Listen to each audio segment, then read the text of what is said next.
6h30, le soleil se lève sur Saint-Raphaël. Nous sommes le 23 septembre 1913.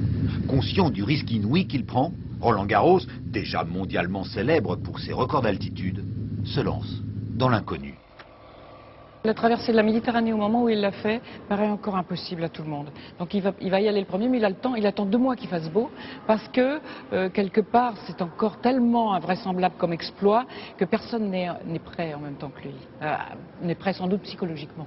Le 23 septembre 1913, Roland Garros accomplit l'exploit le plus extraordinaire et le plus téméraire que l'on put concevoir à l'époque, la traversée de la Méditerranée sur un appareil terrestre.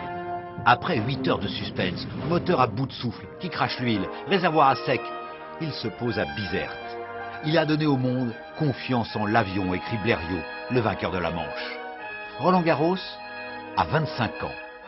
Et déjà plus d'une vie derrière lui. Né à La Réunion où il est champion cycliste à 16 ans.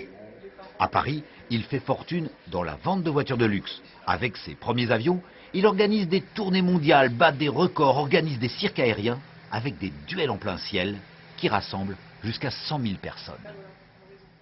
L'aviation en 1914 n'était qu'un objet d'une arme de reconnaissance pour essayer de repérer les lignes ennemies. Mais jamais un avion ne devait rencontrer un autre avion. Mais Roland Garros, lui, savait que bientôt des 2 avions s'affronteraient en combat aérien. Des combats dont il devient un des as. C'est lui qui met au point le premier système pour tirer de face au travers de l'hélice. Mais dès avril 1915, une panne le force à se poser derrière les lignes ennemies et les capturer, son système de tir avec lui. Déguisé en officier allemand, il réussit une évasion rocambolesque. Retour à Paris.